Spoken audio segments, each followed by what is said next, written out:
I have something really interesting for you today. Asa Hutchinson is the Republican governor of Arkansas. He's a 70-year-old white, lifelong conservative dude, right? He's not the picture of progressivism. But there is one area in which Asa Hutchinson's traditional conservatism overlaps with progressive social ideas, and it's on small L libertarianism. OK, the progressive view being let people do what they want and be who they are without interference from the government, particularly when they are issues where we talk to medical experts. We don't need people like Asa Hutchinson telling us what to do. Overlapping with the conservative view, which is government should only be involved in anything when there's really a specific reason for government involvement. It's not government should take a position on everything. It's we shouldn't even be involved in a lot of things unless there's a really good reason to do so. Government doesn't have to have a say in everything.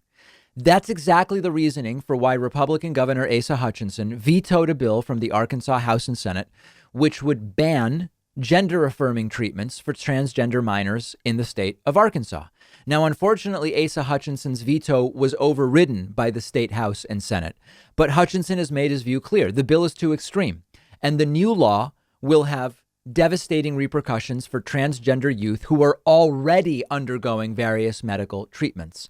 In passing the Save Adolescents from Experimentation Act, this is what they're calling it, Arkansas became the first state to pass a bill restricting access to gender-affirming health care for anyone under 18, even with parental consent.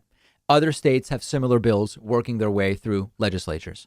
So Hutchinson goes on Tucker Carlson's show last night. It's actually fascinating to watch because the governor explains how his conservatism is what led him to veto the bill. And Tucker just looks confused. He does his confused face. He seems unable to understand it or unwilling. And at first, Tucker won't even let the governor answer the question. Take a look. In the most sensitive issues. Why are we regulating the behavior of children at all if we're allowing children to decide? And by the way, I read a study today that showed the overwhelming majority of kids who do not take life-altering hormones in the end decide not to, quote, transition to a new sex. So there's a lot going on here, but I'm asking as a conservative, you just invoked Ronald Reagan as if he were for chemical castration of children. What other behavior should we not use the power of the state to regulate among kids? Seriously.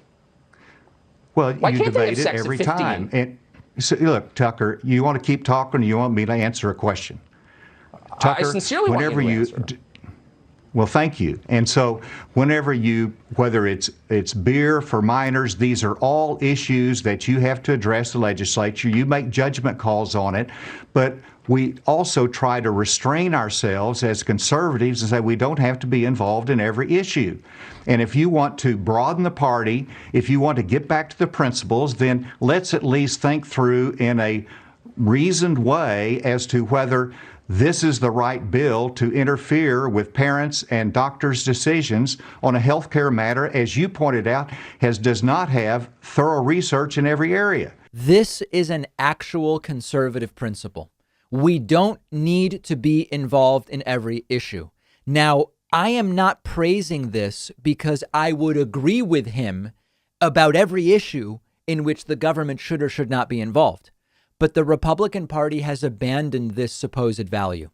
Anti-wokeness, owning the libs, guns on the House floor. None of this stuff is real traditional conservatism as it used to exist. Recognizing that they don't have to be involved in every issue, even if they don't like what some people are doing, that is a conservative value. Let's continue. And so I yield to that. But whenever you look at this bill, in my veto, you yield to the lack of research. Really quick, 10 years ago, if somebody had said, hey, Asa Hutchinson, you're going to be governor of Arkansas, and you're going to veto a bill that would have protected children from chemical castration, what do you think you would have said? Well, just like I said today, if you're talking about a reassignment surgery, I would have signed that bill in a minute. But whenever you're talking about maybe less than 200 kids in Arkansas that's currently on hormone treatment, and they are immediately cut off without having a grandfather clause in this legislation. I don't think that's treating those kids or their parents or their health care providers fairly or equally. All right. That's the conservative position. Governor, thanks. I appreciate coming on. Tucker here is ridiculing the idea that this is a conservative position that Asa Hutchinson is espousing. But it is. Hutchinson says the science is unclear on some of this. That's absolutely true. It is without a doubt true that the science is not yet clear about the benefits and risks of adolescent transitions that maybe with or without medication, with or without surgery. It's undeniable. I'm not even taking a position on that. It is still early in that process of figuring out what is good and what is not so good for different people. But if that's the case, you don't say, well, then government decides. That would be more reason to say, let's leave this in the medical science community. Even though it's still being researched, medical science knows more than Asa Hutchinson. That's the important principle here. And if it's as unclear as Asa Hutchinson says, and it's still something being investigated, why would politicians decide instead of doctors? It makes no sense. It is the conservative position. And unless there's a really good reason and a body of evidence for politicians to get involved, just stay the hell out of it. And that is exactly what Asa Hutchinson is saying. It's an actual conservative position. And Tucker's confusion about it, or maybe feigned confusion that's really anger, confirms to us once again that Tucker Carlson's faux populism, there's nothing conservative about it fundamentally. Nicely done by Asa Hutchinson.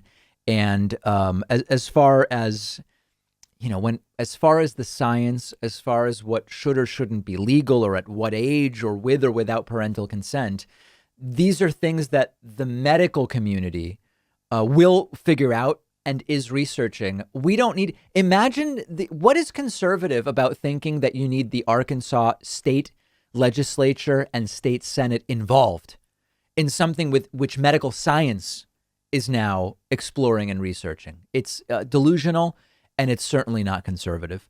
Let me know your thoughts. We'll take a quick break and be right back. I'm really excited that one of our sponsors today is Helix Sleep. I sleep on a Helix mattress at home. I absolutely love it. And that's why I reached out to them about sponsoring the David Pakman Show. Buying a mattress in the past was always a huge guessing game for me. I didn't know what I actually needed. I didn't know what I would like. But Helix has a sleep quiz on their website. You tell them your body type, your sleeping position, your back pain issues you might have, and their tool matched me with a mattress that is perfect for me. It's cool enough at night. It's the right firmness. I generally just do way better sleeping these days because of the mattress. Helix was awarded #1 best overall mattress for the last 2 years by both GQ and Wired magazine. It is well-deserved, I can tell you firsthand. Every Helix mattress comes with a 10-year warranty. You can try the mattress risk-free for 100 nights, and they will even come pick it up at your house if you don't love it. But I know you will. All of my viewers will get up to $200 off your order, and you'll get 2 super premium pillows for free when you go to the link right underneath this video.